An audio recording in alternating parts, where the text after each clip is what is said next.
नमस्कार, मी निवेदिता. निवीज रेसिपीमध्ये तुम्हा सर्वांचं मी मनापासून स्वागत करते. आज आपण झणझणीत असं मेथीचं बेसन कसं बनवायचं ते पाहतोय. चवीला तर अगदी खमंग लागतं हे बेसन. तुम्ही भाकरी, पोळी किंवा भाताबरोबर हे बेसन सर्व करू शकता. तर ह्याआधी आपण गावरान पिठलं कसं बनवायचं त्याची रेसिपी पाहिलेली आहे. त्याची लिंक मी डिस्क्रिप्शन बॉक्समध्ये अटॅच करते. तो जो व्हिडिओ तुम्ही पाहिला नसेल तर जरूर जाऊन चेक करा. चला तर मग हे मेथीचं बेसन कसं बनवायचं ते पाहूया. बेसन बनवतोय आज आपण, तेही मेथीचा वापर करून. तर कढईमध्ये 3 चमचे तेल गरम करत ठेवलेलं होतं. तेल व्यवस्थित गरम झालेलं आहे. तर 1 चमचा मोहरी टाकलेली आहे आणि त्याचबरोबर 1 चमचा जिरा टाकायचा आहे. तर नॉर्मल तडका जो असतो किंवा नॉर्मल जी फोडणी असते त्याच पद्धतीने फोडणी द्यायची आहे आपल्याला. जिरा आणि मोहरी व्यवस्थित तडतडू द्या. जिरा हा व्यवस्थित फुलू द्या. मोहरी व्यवस्थित तडतडली नाही तर तिचा कडवटपणा बेसनमध्ये उतरू शकतो, त्यामुळे व्यवस्थित ती फ्राय करून घ्या.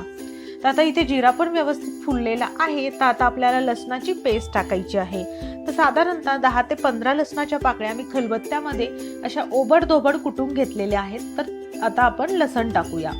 तर लसण टाकताना थोडासा जास्ती वापरा, म्हणजे खमंग असं हे बेसन तयार होईल. 30 सेकंद फक्त आता हा जो लसण आहे तो आपण फ्राय करून घेऊया, जेणेकरून त्याचा जो कच्चा स्वाद आहे तो चालला जाईल. तर आता इथे आपण काही भाज्या टाकणार आहोत.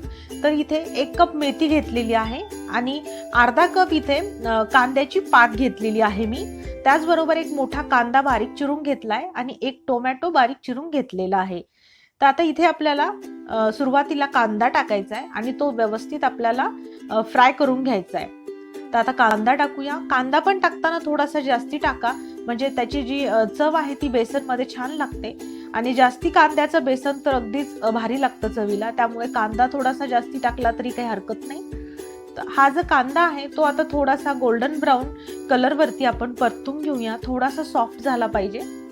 तर इथे कांदा व्यवस्थित परतून घेतलेला आहे, तुम्ही पाहू शकता. तर आता मेथी टाकूया.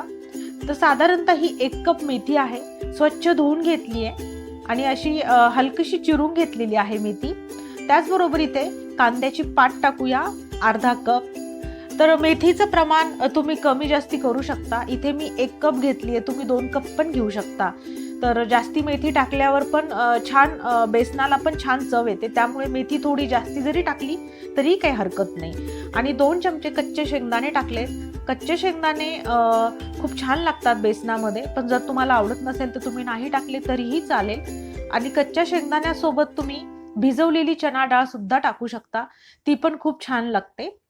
तर आता 1-2-3 मिनिटं हे सगळं आपण परतून घेऊया. मेथी, कांद्याची पात आणि शेंगदाणे हे सगळं व्यवस्थित फोडणीमध्ये मिक्स करून घेऊया.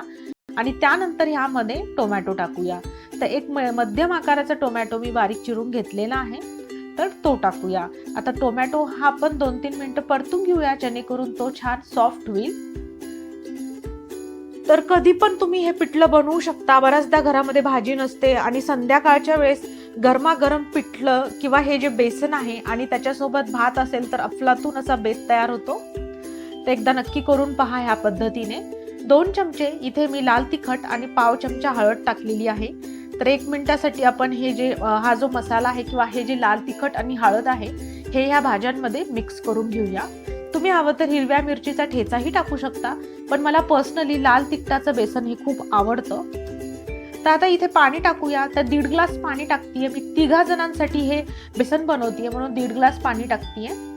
जर तुम्ही 4 जणांसाठी बनवणार असाल तर 2 ग्लास पाणी टाकलं तरीही चालेल. तर आता इथे पाणी टाकलेलं आहे. तर अर्थात चवीपुरतं मीठ टाकायचं आहे.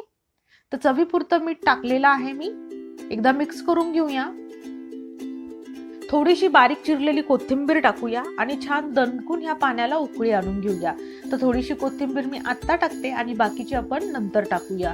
एकदा मिक्स करून घेऊया आणि छान अशी खळखळून अशी ह्याला एक उकळी काढून घेऊया. तर इथे तुम्ही पाहू शकता पाण्याला छान उकळी आलेली आहे. तर आता गॅसची फ्लेम कमी करूया आणि बेसन पीठ टाकूया. तर 1 कप बेसन पीठ घेतलेला आहे. तर बेसन पीठ टाकताना असं थोडं थोडं करून टाका आणि एका हाताने चमच्याने किंवा स्पॅच्युलाने त्याला असं ढवळत राहा किंवा मिक्स करत राहा. तर बऱ्याच जणांना गाठीचं बेसन आवडतं, तर तुमची चॉईस आहे ती. कारण आमच्याकडे आम्ही थोडंसं गाठीचं बेसन खाणं पसंत करतो, त्यामुळे मी अगदीच खूप मिक्स करणार नाही. हे बेसन पीठ हलक्याशा गाठी राहू देणार आहे. खूप मस्त लागतं, एकदा ह्या पद्धतीने तुम्ही करून पहा. आणि गाठीचं बेसनचं आवडत नसेल तर गाठी मोडून घेऊ शकता. अगदी आरामात गाठी मोडल्या जातात, त्याला काही फार कष्ट लागत नाहीत. चमच्याने फक्त 1-2 मिनिटं असं हलवलं किंवा मिक्स केलं तर सगळ्या गाठी ह्या मोडून निघतील. तर आता तुम्हाला कितपत कन्सिस्टन्सी हवी आहे बेसनची, म्हणजे अगदीच खूप पातळ हवं असेल तर बेसन पीठ कमी वापरा आणि थोडंसं घट्ट हवं असेल तर मग बेसन पिठाचा वापर जास्त केला तरीही चालेल. तर मधल्या कन्सिस्टन्सीचं हे बेसन इथे मी बनवतीये. तर 1 कप बेसन मी इथे टाकलेलं आहे. तर आता पॅनला कव्हर करूया आणि 1-2 मिनिटं फक्त एक वाफ काढून घेऊया. तर 2 मिनिटं झालेली आहेत. मस्त असं खमंग आपलं हे बेसन बनून तयार झालेलं आहे. खूप मस्त लागतं हे बेसन, मला पर्सनली प्रचंड आवडतं.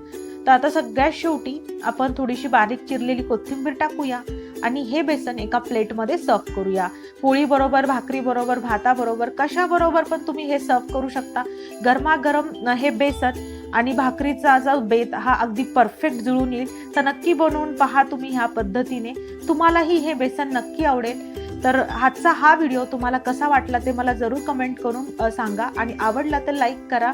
तुमच्या मित्रपरिवाराबरोबर शेअर करू शकता. त्याचबरोबर चॅनलवर नवीन असताल तर चॅनलला जरूर सबस्क्राईब करा. तर परत भेटूया अशाच एका मस्त रेसिपी सोबत. तोपर्यंत बाय बाय.